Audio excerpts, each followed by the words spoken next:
I had tremendous collarbone pain in the side of my neck. I started having trouble sleeping, rapid heart rate. Sometimes in the middle of the night, I would wake up. You could see the swelling in my neck after these events. I started learning about curve correction through your videos. When I started watching your videos, Dr. Brian, that cervical correction might be, if anything's going to help me, I kind of had it in my mind that that could be the thing. The first night I wore the weights, I didn't wake up trembling. I got a good night's sleep that night. I was wearing the weights very religiously, 3 to 5 times a day. Has been able to restore his health. Last time he said at least probably 90% better. Have completely been resolved, that I haven't experienced setback. Like I said, 90% of my issues, I've been able to exercise again, do calisthenics again, without that collarbone pain, swelling, or any of that returning.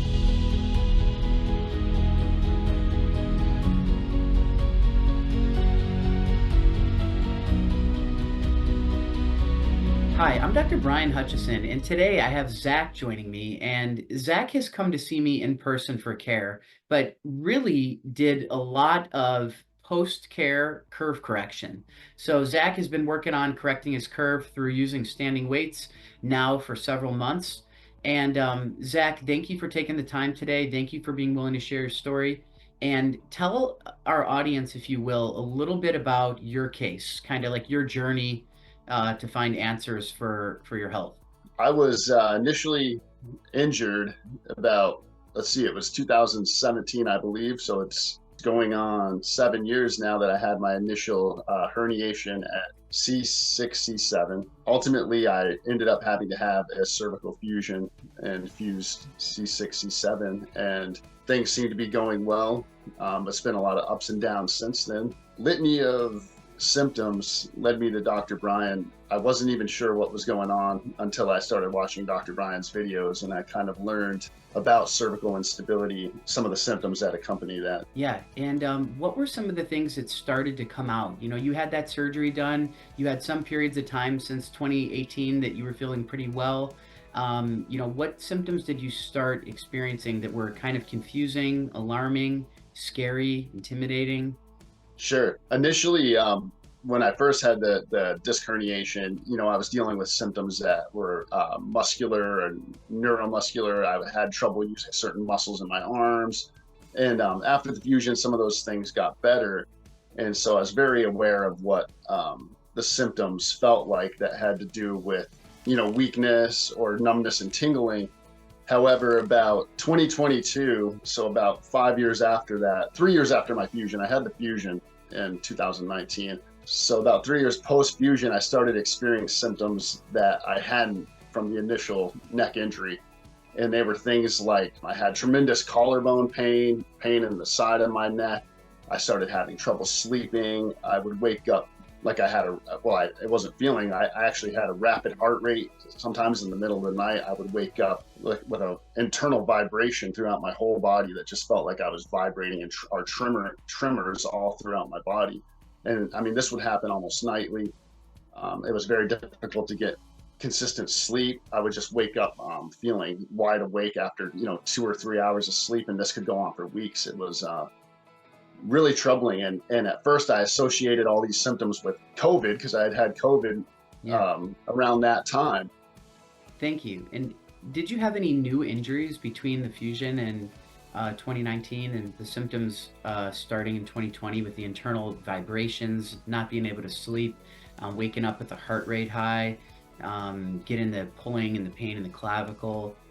Those all came together about 3 years after the fusion. I had some setbacks after the fusion.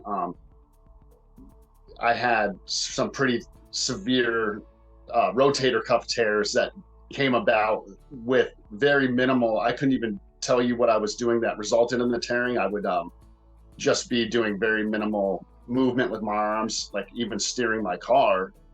I knew I had a very straight neck through x-rays. That was something that was told to me when I had my first disc herniation in 2017. They did an x-ray and said, wow, you have a military neck. Yeah, And that was I didn't even really understand the anatomy of the cervical spine at that point, and what it should look like. But I thought because I had a fusion, maybe I was not one that would be a candidate for cervical curve correction. And I started looking at prolotherapy, and I saw, that people had success, but it wasn't permanent, that a lot of people would experience short-term relief. And that just led me more down this avenue, especially when I started watching your videos, Dr. Brian, that cervical correction might be, if anything's going to help me, I kind of had it in my mind that that could be the thing, because it actually addressed the structural integrity of the spine, and it just made a lot of sense. Yeah, it's interesting, Zach. You brought up a couple of good points, which was, um, first of all, that often improving the cervical spine curvature or the posture will eliminate or reduce symptoms, which pretty soon I'm going to ask you to tell us, how that it worked for you, which your story is really a small miracle in a way, because you did come down and see me in person. We worked together for the better part of 1 week, and we had some Hmm. initial really great improvements.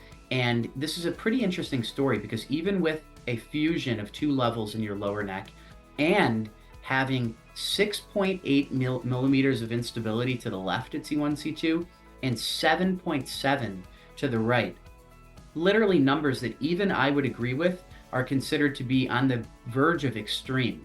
Like, this is a lot of instability. It's even more that I had at my worst. I had 7 and 5. So you had what's considered a lot of C1, C2 instability. You've gotten 0 rounds of regenerative medicine, and you stuck with the weights. We have photos we'll show here that show your curve before and after. And tell us a little bit about the process, like the initial improvement on day one, a little bit of a setback to baseline, and then when you started noticing changes and how that went for you. Like, how religious did you have to be with the weight wearing? Yes, yeah, I'm by nature, I'm very methodical, and when I take on a challenge or a new treatment. So yes, I think I saw you, Dr. Brian, in mid-January, and yet I would encourage anyone that goes for this, that there are some setbacks, and like you said, the first night I wore the weights, I didn't wake up trembling. I got a good night's sleep that night. And then, of course, several weeks later, I was discouraged when it came back. I had some collarbone pain come back.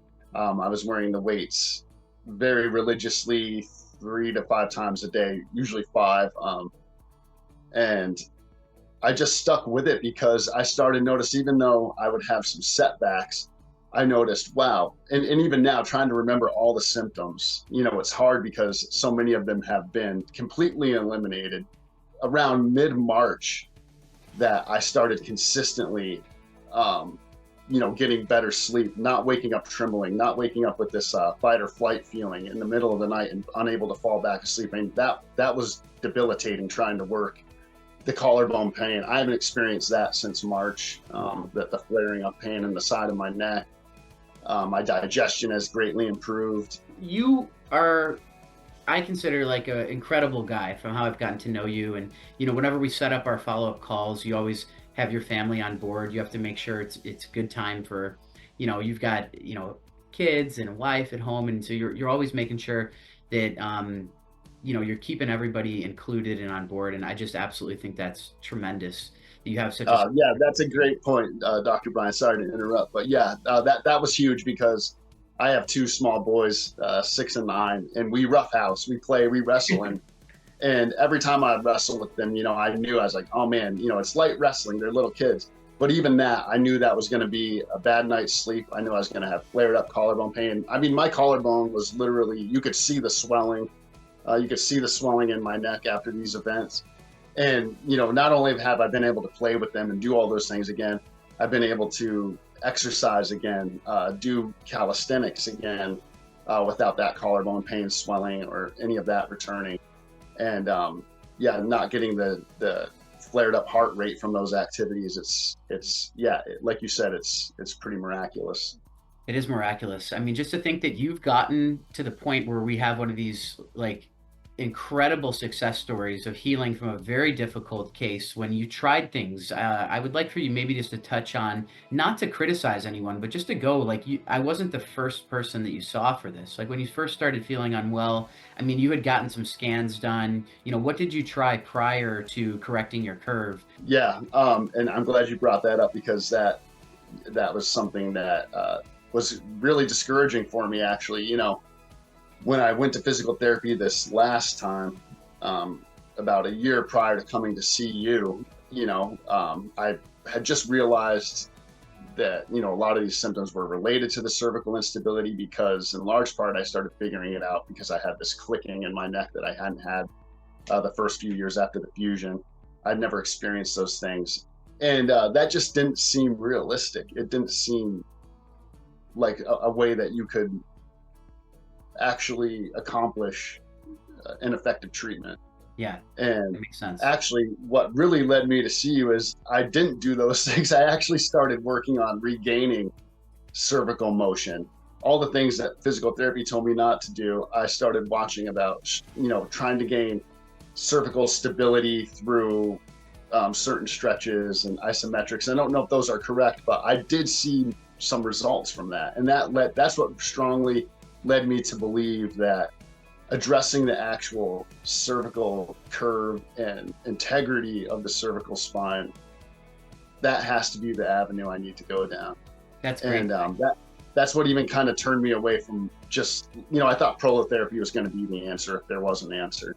Correcting the curve, if you do it correctly, is not that hard unless you have extreme instability where you have a hard time holding your head up.